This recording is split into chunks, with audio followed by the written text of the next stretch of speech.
సరే పోలీసులు పోయారా ఏం లేదు తమ్ముడు, మీ అందరికీ చెప్పా. ఇప్పుడు ఈ పాయింట్ అన్ని మీకు డ్రగ్స్ కోసం చెప్పింది అయినా, ఓకే సైబర్ నేరాల కోసం చెప్పింది అయినా, అంతా మా కోసమా మీకోసమా? మీకోసమే. అది కొంచెం మీరు అవగాహన ఉంటే కొన్ని మోసాలకి మనం దూరంగా ఉండగలుగుతాం. రీసెంట్ గా మనకి ప్రతి ఒక్కరికి ఒక మెసేజ్ వస్తుంది, ఏమని? మీరు ఒక రేటింగ్స్ కానీ ఒక గూగుల్ మ్యాప్స్ లో కానీ రేటింగ్ ఇస్తే మీకు ఒక 200 రూపాయలు ఫోన్ పే చేస్తాం. అదేవిధంగా ఒక రేటింగ్స్ అలా ఇస్తుంటే 200 నుంచి 1200 దాకా ఫోన్ పే చేస్తామని చెప్పేసి ఒక అమ్మాయి మెసేజ్ చేస్తుంది. మనమేంటి ఈజీ మనీ కాబట్టి జస్ట్ ఒక గూగుల్ మ్యాప్ లో రేటింగ్ ఇస్తే చాలు కదా అని చెప్పేసి మనం ఫోన్ పే చేసేస్తున్నాం.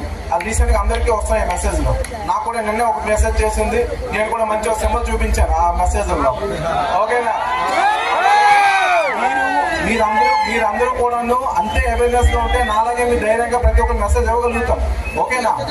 కాబట్టి ఈజీ మనీ వచ్చిందంటే మాత్రం పక్కాగా దాని వెనక పెద్ద కుట్ర ఉంటుంది. ఈ ఈజీ మనీ ఏంటి? ఫస్ట్ ఏమంటాడు, ఫ్రీ టాస్క్ అంటాడు. ఫ్రీ టాస్క్ అని చెప్పి మన దగ్గర నుంచి ఫస్ట్ ఒక 200 మనకి ఫోన్ పే చేస్తుంటాడు, డబ్బులు పడుతుంటే అంతా బాగుంది అనుకుంటాం. తర్వాత అంటాడు, బాబు ఏం లేదు, మీరు ఫ్రీ టాస్క్ ఆడాలి, మీరు ఒక 1000 రూపాయలు ఫోన్ పే చేయండి, మీకు 3000 సంబంధించిన ఒక మంచి టాస్క్ ఇస్తామంటాడు.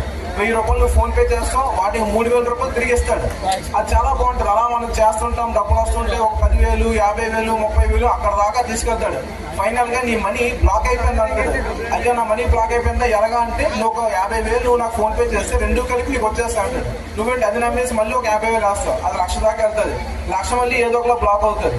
ఆ 1,00,000 మళ్ళీ 2,00,000 వేస్తే వస్తా అంటాడు. అలా ఒక వ్యక్తి మొన్న తాళ్ళపాలెంలో సారాలు మేము ఈ మీటింగ్ చెప్పిన తర్వాత ఆ నెక్స్ట్ రోజు మా స్టేషన్కి వచ్చి ఇదే విధంగా 5 లక్షలు పోగొట్టుకున్న అమ్మాయి. అర్థం చేసుకోండి. అదే మీటింగ్ లో ఉన్న అందరూ కూడా మిస్ అవ్వలేదు. ఓకేనా? మీ అందరూ కూడా దీంట్లో ఖచ్చితంగా ఏమైనా ఉంటే మాత్రం ఇలాంటి దీనికి మాత్రం దూరంగా ఉండగలుగుతారు. అర్థమైందా తమ్ముడు? థ్యాంక్ యూ అందరికీ. Thank you so much. Okay, thank you.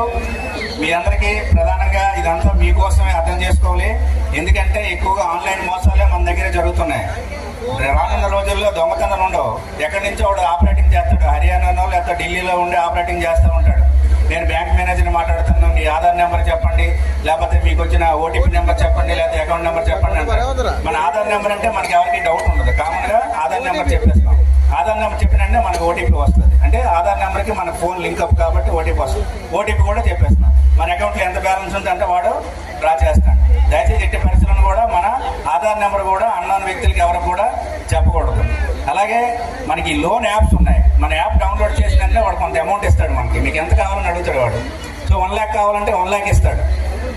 1 lakh తీసుకున్నాక మనం ఒక 50,000 ఇంట్రెస్ట్ 1,50,000 కడతాం 15 నెలలకి, నెలకు 10,000 చొప్పున. సో 16 నెల కూడా వాడు